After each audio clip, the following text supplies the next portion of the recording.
All right. Hello, everyone. My name is Wolfman Sam with my partner here, Johnny Buff Guns, and we are Creatures of the Night. Hello, everyone. Creatures of the Night. To start this podcast, I'd like to talk about... Oh, I'm sorry. Well, I was just going to say what you were going to say. We're going to go into Pulp Fiction today. Yes, because this year marks the 30th anniversary of Quentin Tarantinos Pulp Fiction, and what better way to start off this podcast by talking about Pulp Fiction. And also, to mark the occasion, I'm wearing a Pulp Fiction t-shirt. Just shows my true fan dedication. Yep. You're a bigger fan than I am, so I'm going to let John take the lead on this issue. Right. So if you I think Pulp Fiction is definitely... Oh, I'm sorry. No, we're off to a rocky start. Anyway, we are not professionals, okay? But John, you want to go ahead? Anyway, yes. Pulp Fiction is probably probably it's between like this and Jackie Brown as my two favorite of the Tarantino films.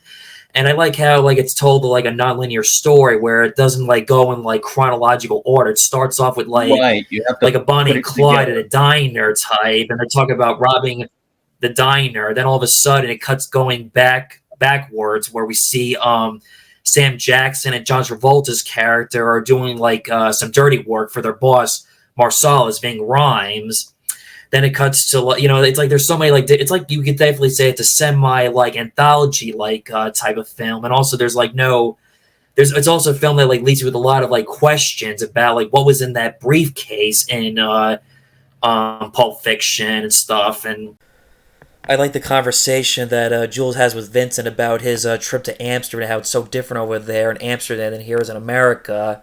And also about McDonald's Amsterdam, how they put mayonnaise on French fries instead of ketchup. Yuck. I like mayonnaise, but not on French fries. Instead of calling it the Big Mac, they call it La Big Mac. It has one of my favorite lines in the movie that you all know, that you're probably familiar with, you never saw this movie. Do you know what they call a quarter pounder cheese in France? A Royale with cheese. The burger conversation makes me want to eat a cheeseburger anytime I watch this movie. Vincent explains to Jules how they have the metric system in Europe. I like Jules' line, this is a tasty burger. And that the burger's from Big Kahuna Burger. Can I wash it down with your beverage? And also has great performances like John Travolta, Sam Jackson, and also Bruce Willis too does a great job. Yes, Christopher Walken, despite it's only a small watch up his ass. It's a cameo. Yeah.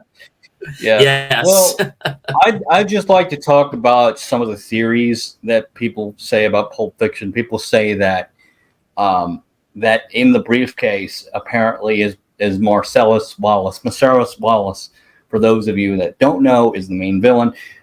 People say that that's Marcellus Wallace's soul. So I'm not entirely sure what that. I've heard that too. There's been theories. I'm not too much into the movie. I like the movie. The movie's good, but John here is more into the movie. And I also wanted to touch upon. I believe, I don't know if there's a comic or a source material it's based off of. I was actually looking at this the other day because I swear that some reviewer, I don't know the name of the reviewer, had said something to the effect that the movie is based off of a comic.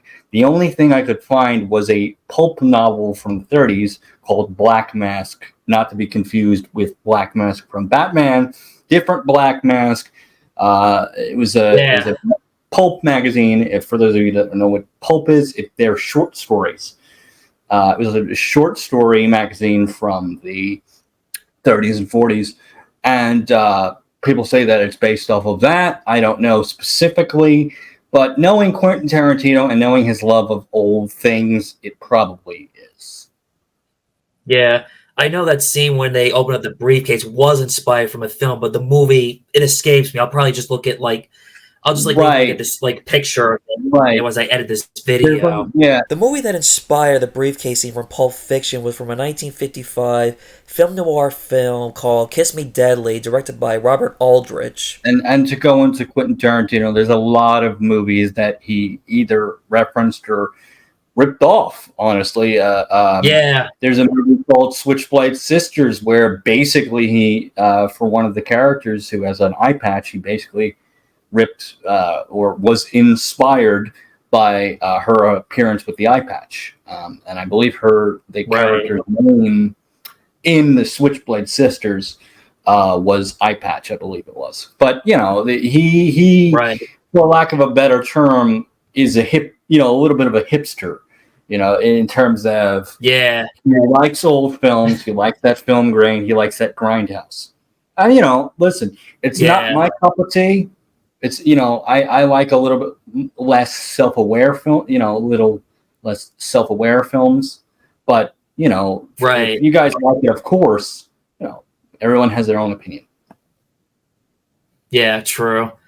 Also, I like, as I said before, I love the performance of this film. I love like the dialogue, how like it grabs your attention, like how when John Travolta and Sam Jackson are talking about Amsterdam, the burgers, and Right. also I also like how like when he takes Uma Thurman's character to out to a diner, nice having a good time while her husband's away on business. They're talking about like why did they kill that guy earlier, and it had nothing to do with his wife. There's like no explanation like why they why were they killing that person, whether it could have been Right. like something went wrong in a deal or something. Again, there's no like you can basically Yeah. interpret it the way you want to interpret that scene. And if you're paying attention to this film, you can kind of put things together. Like I said, it's meant to be put together. It's a lot of order, and that reason, Yeah. And everyone has their head canon of what happened first or what happened. Yeah. I think I there have is a some I have particular some way the story has to be presented, but everyone's got their own opinion. Yeah. I always imagine like how this film would look like if it was like watched in order. If like it did not start with the diner scene. Maybe this movie would have It, started with just it would probably Vincent and Sam Jackson's character. end with and again Bruce Willis. we're giving spoilers to a 20 almost Yeah, so 30 if you haven't seen the something film, movie. stop it right So here. if you haven't seen it, Yeah, you'll see it because we're spoiling it all over. But yeah, it would probably end with Bruce right. Willis' scene because Vincent Vega, John Travolta's character, dies.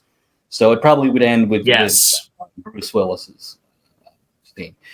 And Yeah. the diner When he is takes off with his obviously girlfriend before to get that, away and out of so on, LA. so and so. But Right. anyway, It's funny, like you wearing that Daredevil shirt. I'm thinking about how like Bruce Willis's character, was supposed to throw the fight, but he ends up winning. I'm thinking a little bit Daredevil, like Matt yeah, Murdock's father, even though this is different. a little bit Daredevil, a little bit of Raging Bull. Like Yeah, I a said, little bit. Quentin Tarantino wears his influences on his sleeve.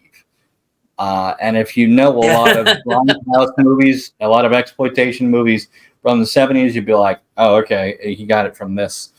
Yeah. And that's partly You basically kind say, of sort of personally for me kind of ruined his films because it was like, oh, he just kind of ripped it all off. But right.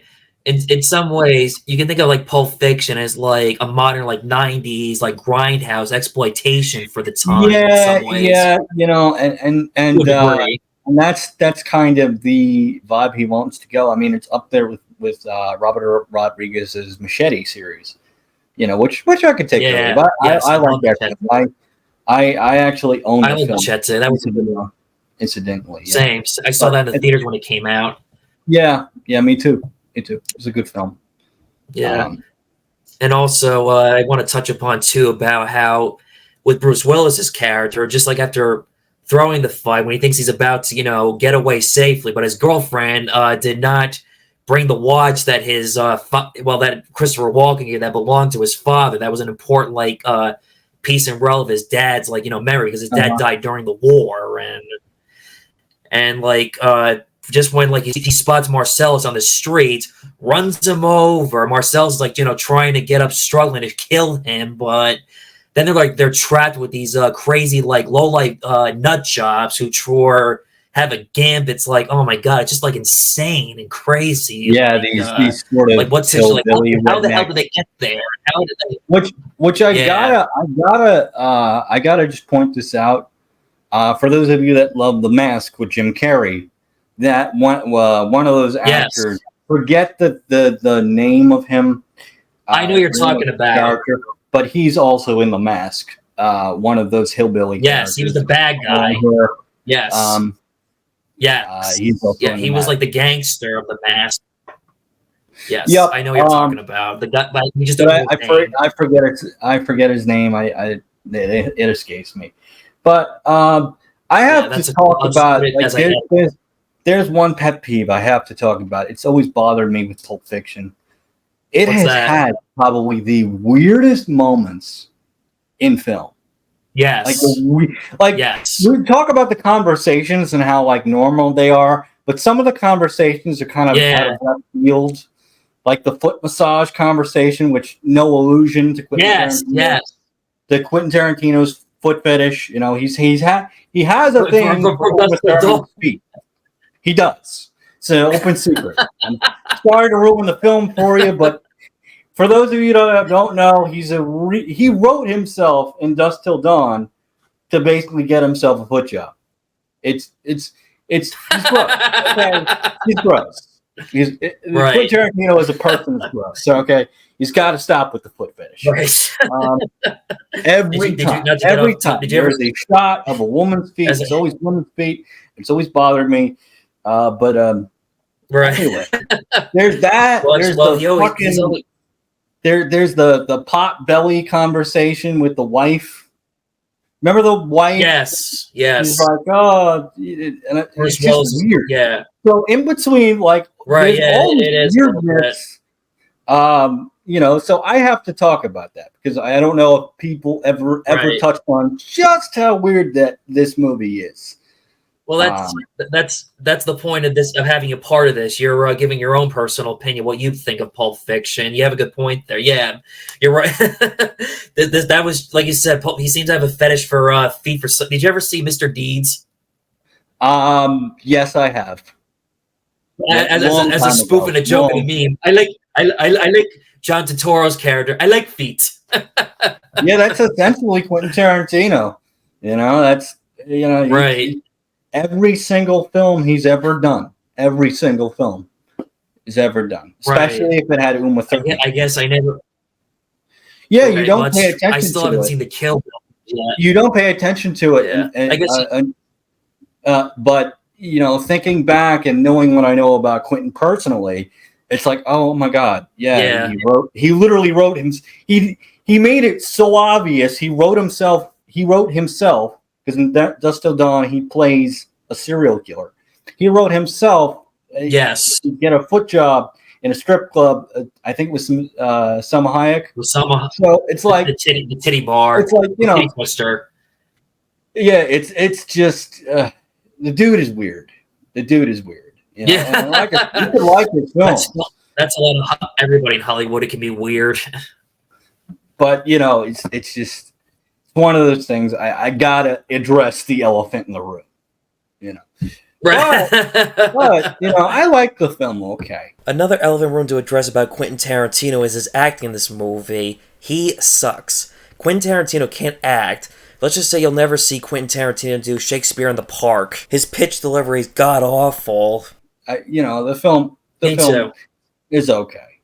In terms of Quentin Tarantino films I didn't like, I'd say I like Kill Bill 1 and 2 okay. But in terms of Reservoir Dogs didn't do anything for me. That's a good one. And Dusk Till Dawn did not do anything for me. Did not do anything. Oh, really? I actually like that one. I tried.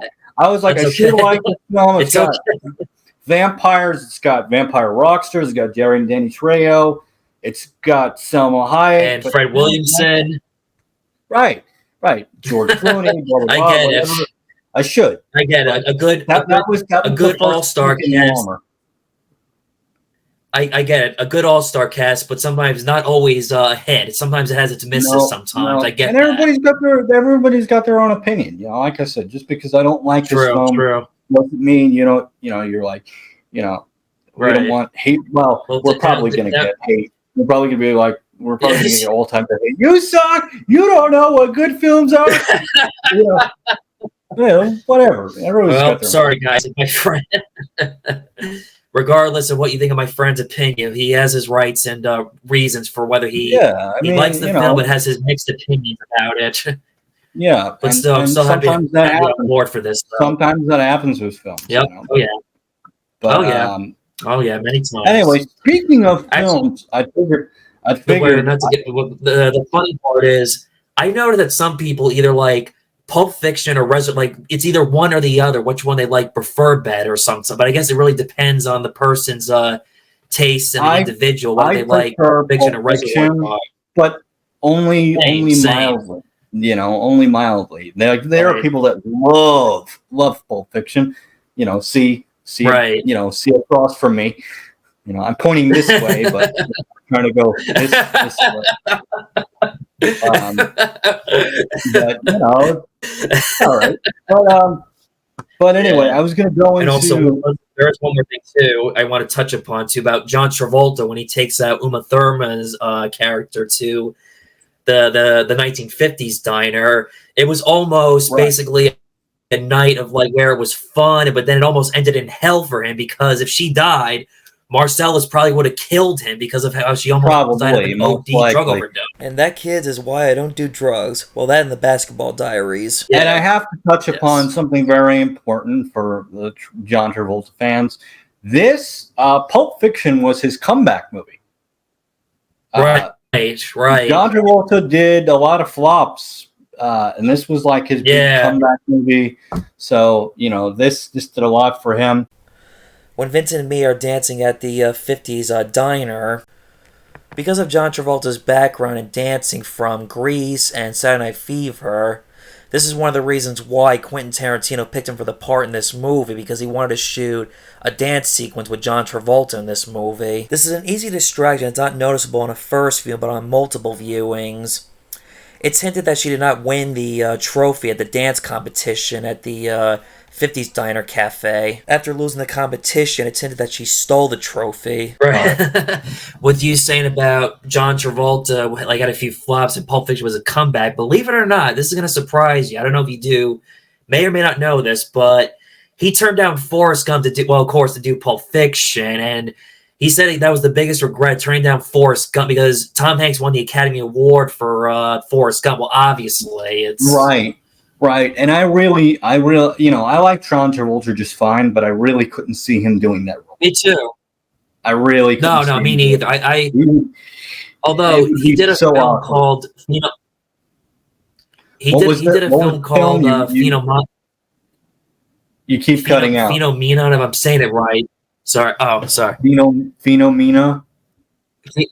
Phenomena or something like that. It's like he plays a guy who was like an average guy. Then after when this UFO passes him, he starts to become smart, intelligent, even though it's not Forrest Gump, but it's almost close to a... similar. It's almost like a Rayman kind of thing. Similar.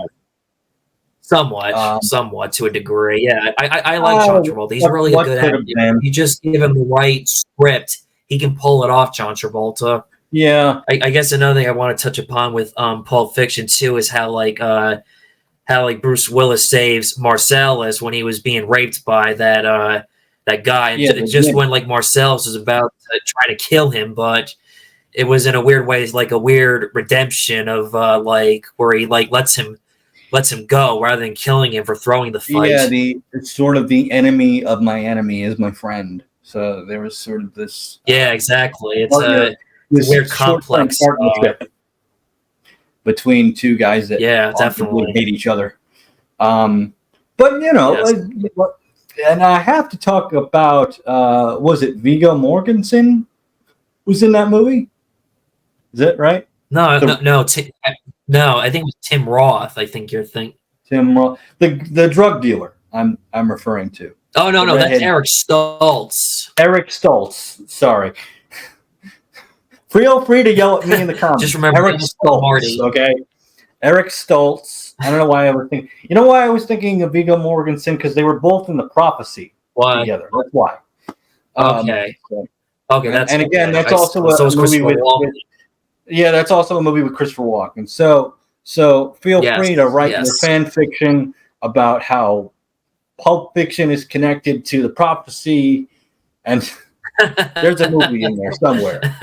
Um, but like Eric the Into the Stoltz, Spider Universe. yeah, Eric Stoltz, I have to talk about because he's a very underrated actor, and he's pretty Yeah, good in Pulp Fiction, even yeah, though he's in he is. for a short but important scene.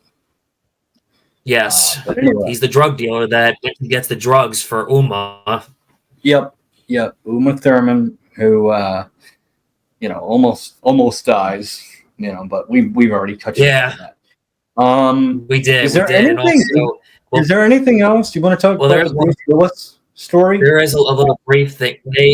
They mentioned how like her character was in a pilot. I guess she was like an actress, and when she explains what the show is about, I'm thinking it sounds like a Charlie's Angel. Like it was a Charlie's Angels knockoff Yeah. character. His Was on. little the Foxy Five, the in universe pilot she talked about. Was Yeah, obviously to Charlie's Angels, which again, right. Quentin Absolutely. loves his old TV, which nothing wrong with that. He mentioned Kung Fu in the show when Yeah, oh yeah, and no when Sam surprise, Jackson. that in Kill Bill he cast David Carradine as the main villain, but again, Yeah. sound like a broken record. But anyway, So he loves yeah, his old stuff. And Pulp Fiction. here's one more thing I want to touch on with Pulp Fiction though is like Sam Jackson's character after when he was almost shot and killed, it was like an epiphany moment where he wants to like leave being like a gangster and leave doing dirty work like that. He has a quote unquote come to Jesus moment where he kind of yes. I forgot to mention his over the top performance in this movie that was probably intentional. This is probably one of my favorite Samuel Jackson moment in movies, right up there with Snakes on a Plane. I've had it with these motherfucking snakes on this motherfucking plane. When he intimidates, scares Frank Wally's character Brett, asking questions about Marcellus. What does he look like? He keeps saying, like, what? Say what again? I double dare, motherfucker. I never heard of a country know what? Do they speak English in this country? What does Marcellus look like? He's black. Does he look like a bitch? What? Boom, shoots him. Yeah, even though like Travolta is not supportive of his decision to leave. At first, it was looking ugly for Jules and Vincent when Vincent accidentally shot Phil Lamar's character.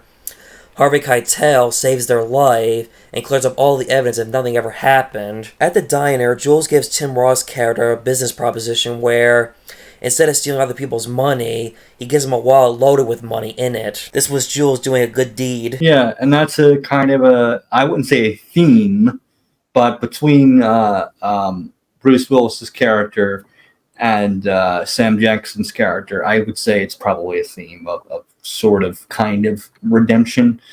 Yeah, it is. It is redemption for his character. Also, I figured I touch upon Futurama fans. The guy, the guy who they shoot by accident. What? Yes, Phil with the voice of Green Lantern and Samurai Jack. Yeah, voice of Green Lantern, Samurai Jack, and about half the black characters in 90s TV show. Static Shock, pick your poison. Yes. He's everywhere. Yes, that's true. He was also in Step Brothers, but for a brief second, though. Yeah. And two, but again, brief second, though. Just a 5-second cameo. Yeah, he's sort of the cameo king. If there's a voice that needs to be done, you can always count on Phil. I love him in Mad TV. Yes. I've always loved him in Mad TV. Yeah. But right. But yeah. Speaking of Mad TV, did you ever see the parody to it with Pulp Fiction, Gum Fiction? Yes, the Gum Fiction. Yes. Yep. Yeah, you gotta admit that's funny though. Yep. That is funny. That is funny. Yeah. Sure. But I just mentioned how that Travolta turned down Forrest Gump to do Pulp Fiction, and I think that a parody guy to do. I think that was the joke. Pulp Fiction style. I think that was the joke. But anyway, so is there anything we're missing out on Pulp Fiction here? No, We, I think we really covered about just about everything with Pulp Fiction that just came to mind. If there's anything I else mean, you guys want to we, talk about Pulp Fiction, let us know in the comments.